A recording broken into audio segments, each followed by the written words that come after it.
Dear student, तो आज की इस वीडियो में हम इस न्यूमेरिकल को करने वाले हैं सोल्व। तो चलिए फिर सोल्व करते हैं आज के अपने इस प्यारे से न्यूमेरिकल को। हमें दिया है निम्नलिखित अभिक्रिया वाले सेल को निरूपित कीजिए। ये उसने हमें सेल अभिक्रिया दे रखी है। ई सेल का परिकलन भी कीजिए। यदि ई नोट सेल हमें दे रखा है उसने 0.48 वोल्ट, सही है। तो ई सेल बोले तो हमें ईएमएफ ज्ञात करना है। यहां पर इलेक्ट्रोमोटिव फोर्स बोले तो विद्युत वाहक बल की गणना करनी है, और ये मानक अवस्था में विद्युत वाहक बल हमको दे रखा है। तो देखिए अब हम इस न्यूमेरिकल को कैसे करेंगे सोल्व। देखो भाई, उसने हमें ये अभिक्रिया दे रखी है, ये रिएक्शन दे रखी है। इस रिएक्शन को लीजिए और यहां पर ब्लैक पेन से लिख दीजिए।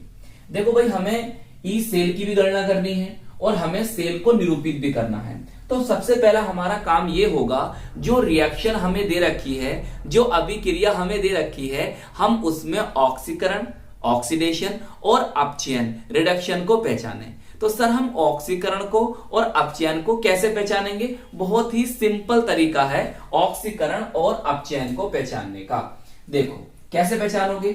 देखो भाई, इस पर कोई आवेश है, कोई चार्ज है? सर नहीं, इस पर कोई चार्ज नहीं है, कोई आवेश नहीं है।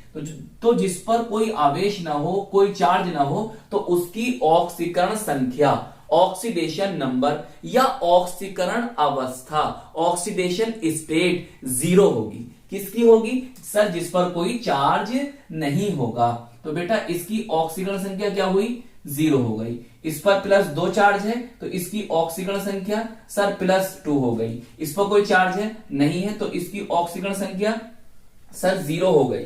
अब बताओ Zn2 पर सर +2 चार्ज है तो इसकी ऑक्सीकरण संख्या कितनी हो गई? +2 हो गई। अच्छा, अब कैसे पहचानेंगे? समझते रहिए बात को, अभी बिल्कुल समझ जाओगे आप। देखो भाई,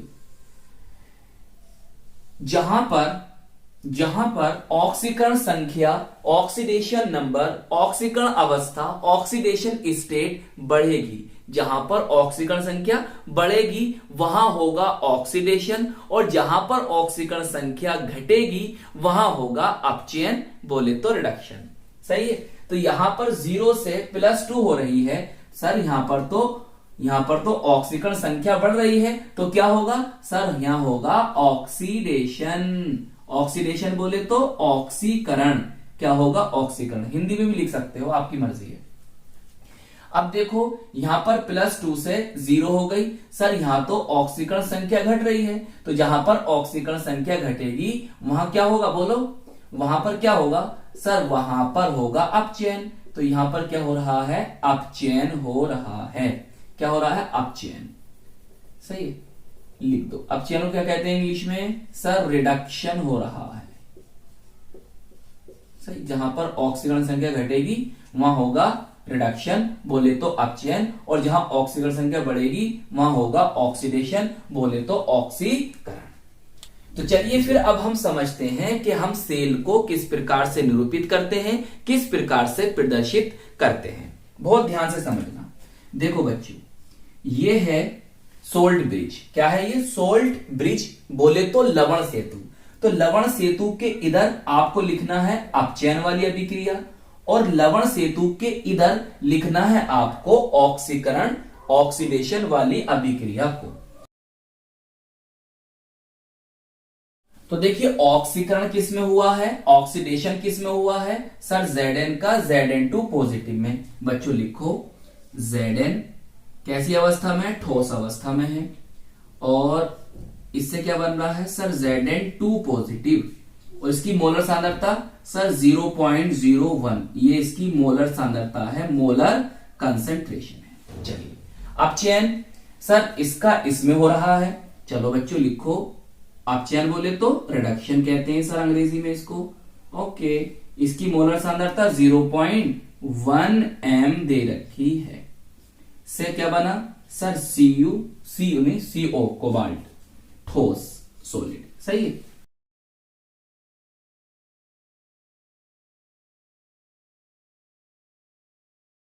अच्छा ये बताओ कि अर्ध सेल अभिक्रिया किसे कहते हैं? सर जिस सेल पर या तो ऑक्सीकरण अभिक्रिया हो रही हो या अपचयन अभिक्रिया हो रही हो, उसी को हम कहते हैं अर्ध सेल अभिक्रिया। चलिए अब हमें क्या करना है, अब हमें इस सेल अभिक्रिया के लिए नष्ट समीकरण को लिखना है।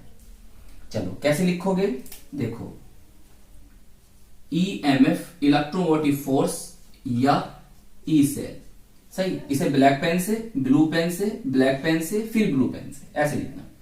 ई सेल चाहे इंग्लिश में लिख दो, हिंदी में लिख दो, बराबर मानक अवस्था में ईएमएफ, सही, minus 0.059 upon N. Sir N क्या है, अभी टेंशन मत लो, सब समझ में आ जाएगा आपके लोग, सही।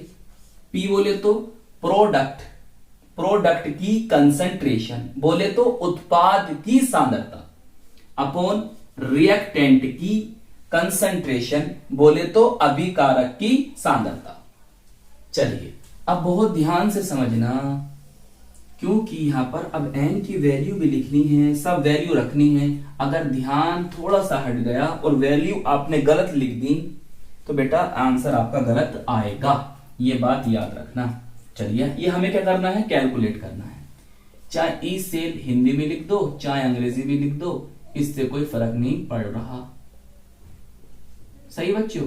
इजिकल टू इसकी वैल्यू सर हमें दे रखी है, तो लिखिए सर 0.48, ओके जी सर, माइनस 0.059 जी सर, एन की वैल्यू 2, क्यों 2 क्यों आई बच्चों, अगर तुम देखो तो ये है अपने 2 इलेक्ट्रॉन त्याग रहा है, इसने अपने दो इलेक्ट्रॉन त्यागे, जिस जब तो ये Zn2 पॉजिटिव बना, और इसने 2 इलेक्ट्रॉन को ग्रहण करा जब तो ये बना। तो यहां पर इलेक्ट्रॉन का आदान प्रदान हो रहा है, कितने सर, यहां पर 2 इलेक्ट्रॉनों का आदान प्रदान हो रहा है, 2 इलेक्ट्रॉन यहां पर ट्रांसफर हो रहे हैं। तो n क्या होते हैं, नंबर ऑफ इलेक्ट्रॉन, जो जिन इलेक्ट्रॉन का आदान प्रदान हुआ, ट्रांसफर हुए मतलब इलेक्ट्रॉन। तो कितने इलेक्ट्रॉन हुए सर, 2 इलेक्ट्रॉन, तो यहां पे लिख दोगे 2, सही। अच्छा फिर लॉग बेस में तो 10 है ही, यहां पर लिखोगे बच्चों उत्पाद की सांद्रता। उत्पाद की सांद्रता देखो, ठोस की बात करते नहीं है हम, बात करते हैं इसकी, सही। चलो मैं एक बार लिख देता हूं यहां पर, Zn2 पॉजिटिव की सांद्रता अपॉन, और अभिकारक की सांद्रता।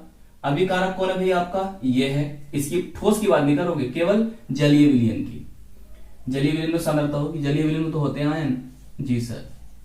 चलिए बताओ, इतनी बात समझ में आई, समझो, वीडियो पॉज करो, पहले इतना समझो जो मैंने लिखी है यहां पर वैल्यूज।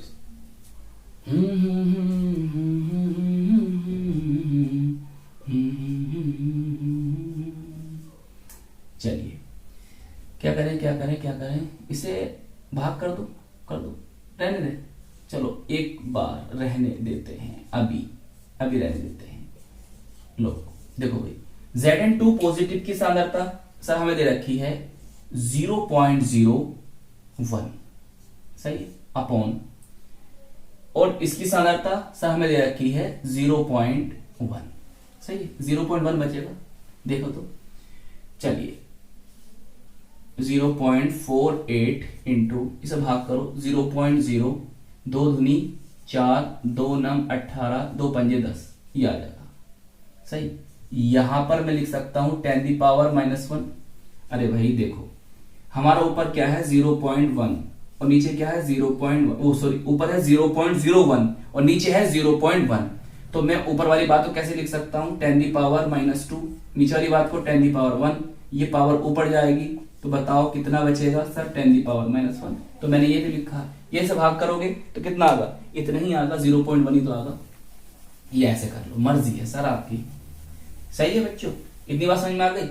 अच्छा अब मेरी बात बहुत ध्यान से समझना, चलो मैं एक स्टेप और बढ़ा देता हूं आपके लिए, 0.0295। देखो ये 10⁻⁻1 इसके पावर में है, इसकी पावर ही तो है, ये क्या होगी, आगे आ जाएगी, पावर क्या होगी, आगे आ जाएगी। चलो आगे आ गई, -1। जो log 10 होता है, log 10 की वैल्यू 1 होती है, तो इसीलिए गुणा अगर 1 करोगे तो यही आएगा। तो ये पावर कहां आ गई, आगे आ गई, और log 10 की वैल्यू 1 हो गई, सही। अब देखो माइनस की इसमें गुणा होगी तो बच्चों क्या होगा सर, इसका ये होगा 0.48, ये माइनस से क्या हो जाएगा, प्लस हो जाएगा, 0.0295। बोलो अब क्या करना है सर, अब हमें जोड़ना है इसे, तो बनेगा कितना 50 और 95, सही है। अब क्या में आ गई वैल्यू, प्लस में आ गई, चाहे प्लस का निशान लगाओ मतलब कोई मर्जी है आपकी। ई सेल, यही है ई सेल। सॉरी मात्रक वोल्ट होता है इसका मतलब विद्युत वाहक बल का, सही है। अगर आप चाहो तो, अरे रुक जाओ भाई, एक गलती रह गई, एक गलती हुई, यहाँ पॉइंट लगाना भूल गए थे, सही, या आ गया आंसर। अगर चाहो तो इसे ऐसे लिख सकते हो या करके, कैसे, E cell is equal to 0.51 volt, सही, राउंड अप करके। बताओ समझ में आई या नहीं आया न्यूमेरिकल? तो आई होप ये न्यूमेरिकल आपको अच्छी तरह से समझ में आ गया होगा, और हम मिलेंगे आपको इसकी नेक्स्ट वीडियो में। अपना ख्याल रखिएगा, खूब मेहनत से पढ़ाई करते रहिएगा। जय हिंद, जय भारत।